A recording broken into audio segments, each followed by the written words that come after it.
Quant au ministre des Affaires étrangères, le docteur Arvin Boulel estime que le budget 2012 prend en considération l'équité sociale et la croissance. Il a parlé des efforts de Maurice pour exploiter de nouveaux marchés, comme entre autres la Turquie, dont une délégation d'hommes d'affaires est attendue à Maurice l'année prochaine. Le docteur Arvin Boulel a aussi critiqué le MSM et a affirmé que l'affaire Medpoint représente l'effondrement du MSM. The Vice Prime Minister and Minister of Finance and Economic Development. Let me call the bluff of my friend Honorable Buddha. They had been in government and they chose to submit their resignation. And when they did submit the resignation, Mr. Deputy Speaker, sir, they stated openly to the nation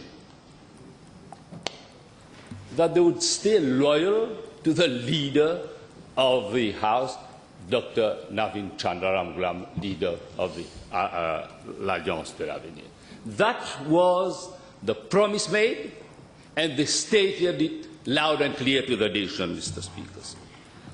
And they would sit as government backbenchers. That's what was stated.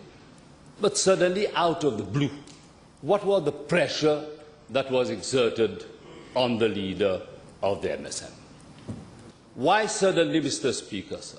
There was an alleged accusation, but then there was a provisional charge against Honourable Mrs. Anumanji.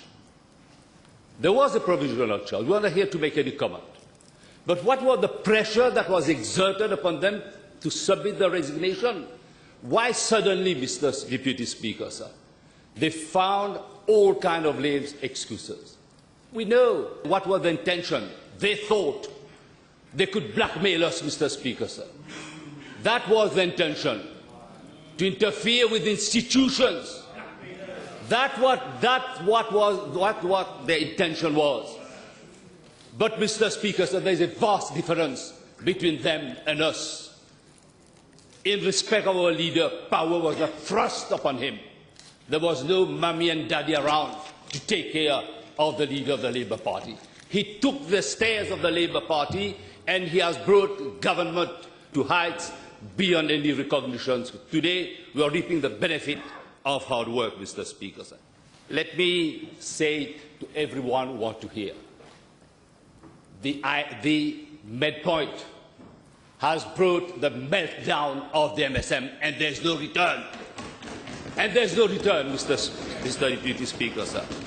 And when they're cornered, they want to hit back, and they try to hit below the belt. Let me tell them right here, in this very House, they joined government with two specific purposes.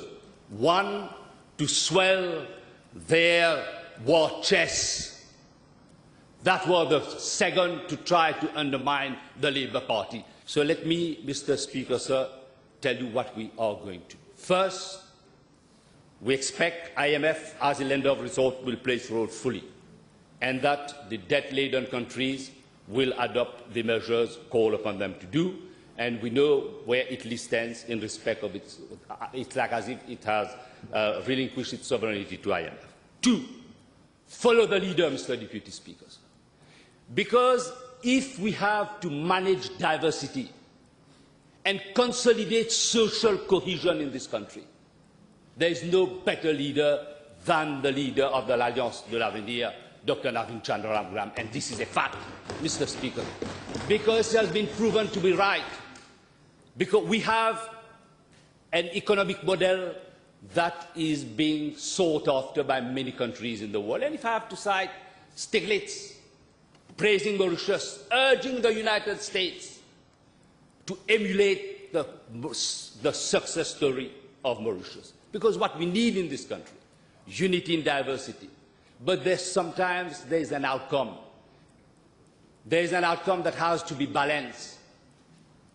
But we have gone further and we have introduced equal opportunities bill, and we hope that the Commission will be set up once we get the right person.